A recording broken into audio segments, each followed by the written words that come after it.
Assalamu alaikum viewers and welcome to a Brass Tack special. I don't need to tell you what Brass Tack is all about, but آپ یقیناً ہمارے پچھلے programmes دیکھتے آئے ہوں گے. ہمارے جو ڈیفینس اینالسٹ ہیں اور زید حامد صاحب جو کہ آج ہمارے ساتھ موجود ہیں یہاں, and what we're going to talk about today, what Zaid Saab is going to talk about today is basically a continuation of our program which was shown a week earlier. تو پہلے میں درخواست کرتی ہوں آپ سے زید صاحب, thank you so much for joining us today, اور آپ کی باتیں جو ہیں وہ ماشاءاللہ they have a very in-depth analysis of the entire geopolitical situation in Pakistan. And not only that, آپ کے پچھلے ٹاک میں آپ نے ایک spiritual angle سے and the role of spiritual forces in the geopolitical situation which Pakistan faces today, اس حوالے سے آپ نے کافی گفتگو کی تھی. So if you can tell us basically before we put questions to you, we have a very varied group of people in our program today who are all very well knowledgeable, and they have of course they all must have their own viewpoints. So it will be we can start the question and answering system after آپ اگر ہمیں پہلے اپنے بتائیں کہ آج what angle you're going to be looking at things from. Thank you Qudsia. دیکھیے آج جس طرح آپ نے بتایا کہ ہمارے یہ پچھلے پروگرام سے پیوستہ یہ پروگرام ہے, ہم نے پچھلے پروگرام میں جس موضوع کا انتخاب کیا تھا وہ ایک غیر معمولی موضوع تھا, اس میں کوئی شبہ نہیں ہے. یعنی پاکستان میں اس سے پہلے اس موضوع پر اس انداز سے بات نہیں کی گئی, اور ہم نے جان کے کی تھی. یعنی ہم نے یہ بات, ہمیں معلوم ہے کہ ہم اپنی کریڈیبلٹی ایٹ سٹیک رکھ رہے ہیں اس موضوع پہ بات کریں. لوگ اکثر گھبراتے ہیں, لوگ اس پہ گھبراتے بھی ہیں اور شک کی نگاہ سے بھی دیکھیں گے. اینڈ ٹو بی آنیسٹ کچھ لوگ ہمیں انسین بھی کہیں گے. پیپل ول سے کہ شاید یہ دیوانے ہیں کہ اس موضوع کا انتخاب انہوں نے کیوں کیا. مگر دا فیکٹ از کہ جیسے ہم نے بات آپ سے کہی تھی کہ ہم نے اپنی تمام تر آرگومنٹس کی بنیاد قرآن, سنت اور اس کنفرم مسلم ہسٹری پہ رکھی تھی کہ جس کا ڈینائل پاسبل نہیں ہے. ٹھیک ہے, اس کی آرگومنٹس بنیاد جو ان کی تھی, یہ مثالیں ہمیں تواتر کے ساتھ صحابہ کرام میں بھی ملتی ہیں. حضرت عمر رضی اللہ تعالیٰ عنہ کا بہت مشہور واقعہ ہے وہ کہ مدینے میں آپ خطبہ دیتے ہوئے آپ نے فرمایا یا ساریہ تو الجبل, یعنی ساریہ پہاڑ کے پیچھے دیکھو. یعنی پرشیا میں مسلمان آرمیز لڑ رہی تھی اور وہاں پہ ان کو خبر ملتی, ان کو آواز سنائی دیتی ہے کہ پہاڑ کے پیچھے دیکھو. مدینے میں خطبہ دے رہے ہیں اور میسج وہاں جا رہا ہے, آواز دے رہے ہیں, because he was watching live by satellite اور live by whatever means. Umar رضی اللہ تعالیٰ عنہ دیکھ رہے تھے اس معاملے کو, اور وہاں پہ مسلمان کمانڈر کو خبر ملتی ہے کہ پہاڑ کے پیچھے دشمن کی فوج آ رہی ہے. ایک ایونٹ ہے. حضرت عمر کا دوسرا بڑا واقعہ مشہور ہے کہ جب مصر کو آپ نے دریائے نیل کو آپ نے خط لکھا اور دریا نیل میں ڈال دیا کیونکہ سیلاب آیا کرتا تھا وہاں پہ, آپ کے خط لکھنے سے سیلاب آنے بند ہو گئے. یہ ریکارڈڈ ہسٹری کے واقعے.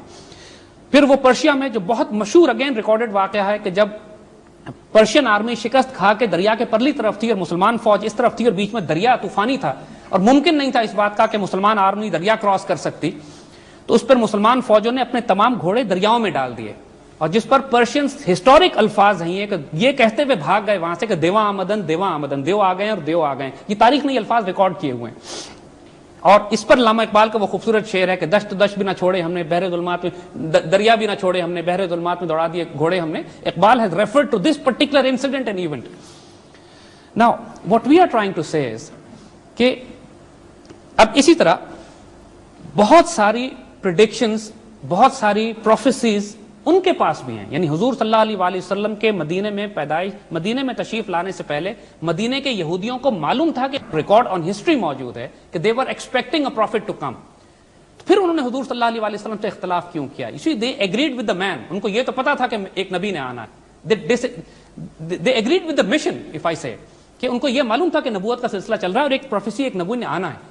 But they disagreed with the man. صاحب انہوں نے کہا یہ ہم میں پیدا ہونا تھا, یہودیوں میں ہونا تھا, یہ قریش میں کیوں پیدا ہو گئے؟ خبر ان کے پاس بھی تھی, انفارمیشن ان کے پاس بھی تھی کہ ایک انسان نے آنا, اور انہوں نے, جبکہ قرآن کہتا ہے کہ یہ حضور کو اس طرح پہچانتے تھے جس طرح اپنے بچوں کو پہچانتے ہیں. قرآن کے الفاظ ہیں دوبارہ. سو دا کوشچن از, آئیے اب ہم نیچے آتے ہیں تھوڑا سا. جس طرح مسلمان آج ہم بات کر رہے ہیں کہ حضور کی احادیث کے اوپر 900 سال اور آج تک مسلمان اپنی جیو اسٹریٹجی پالیسیز بلڈ کر سکتے ہیں. تو کوشچن از کہ کیا آج جو زائنسٹ آئیڈیالوجی ہے کیا وہ بھی صرف فزیکل ایونٹس پہ اپنی جیو اسٹریٹجی بلڈ کر رہی ہے, یا اس کے پاس بھی کوئی اسپرچل فورسز ہیں جن کو وہ استعمال کر رہی ہے جس طرح فرعون پہلے استعمال کرتا آیا تھا؟ دیکھیے آج جو نیو کون آئیڈیالوجی ہے، نیو کون کنزرویٹو ایوانجیلیکل کرسچن زائنسٹ جن کو ہم کہتے ہیں، یہ ایک بہت ہارڈ کور کرسچن آئیڈیالوجی ہے جس کی بنیاد اپنی پیشن گوئیوں پہ ہے.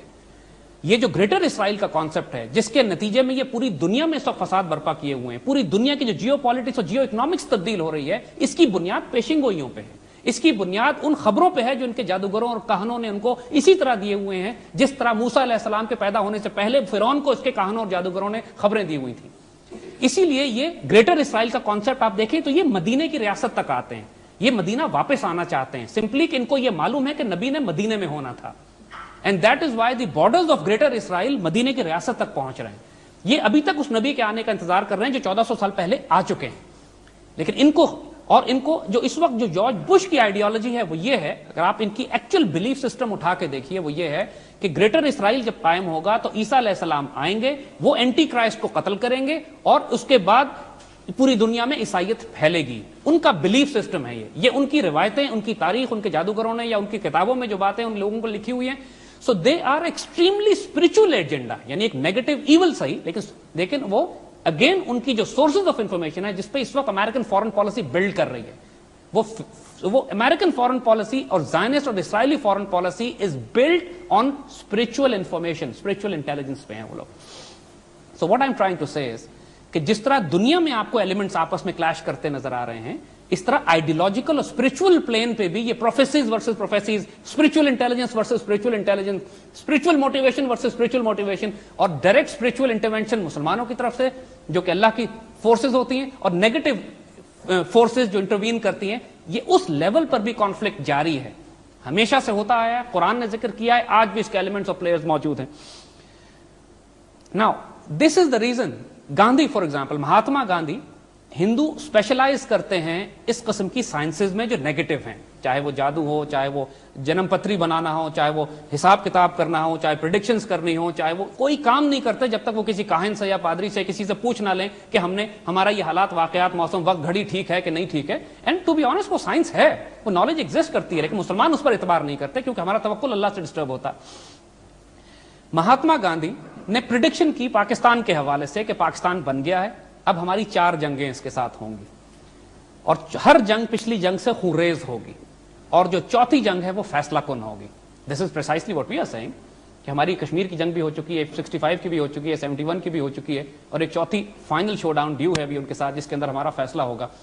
نوسٹراڈیمس، اس کو جو مرضی لوگ کہیں، لیکن نوسٹراڈیمس بھی ایک ایول سورسز سے، ایک نیگیٹو سورسز سے اس کو خبریں ملتی تھی.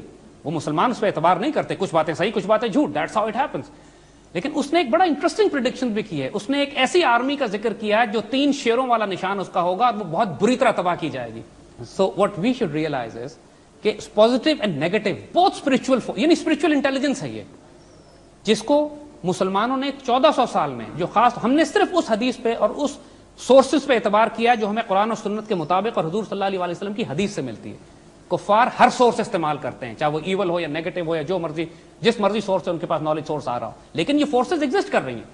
پیرا normal, parapsychology, supernatural forces, metaphysical sciences, دنیا کی بڑی بڑی یونیورسٹیز میں اس پہ کام ہو رہا ہے آج. یہ ڈومیننٹ سائنسز ہیں، ریکگنائز سائنسز ہیں. ایکسٹرا سینسری پرسیپشنز ہیں، ٹیلیپیتھیز ہیں، کلیرو وائنس ہیں، کلیرو آڈینس ہیں، اس پہ کام کیا جا رہا ہے. ابھی انسان کا انٹلیکٹ اس مقام پر نہیں پہنچا ہے کہ عام انسانوں کا کہ اس مقام پر پہنچ کے ان سورسز اور ان فورسز کو سمجھ سکیں، لیکن اس کی ریالٹی سے انکار ممکن نہیں ہے. چیزیں ایگزسٹ کرتی ہیں، انسان تو بھی اپنے آپ کو نہیں سمجھ پایا کہ روح کیا ہے اور انفس کیا ہے اور قلب کیا ہے، وہ تو جسم کی حد تک بھی نہیں پھنسا ہوا ابھی تک.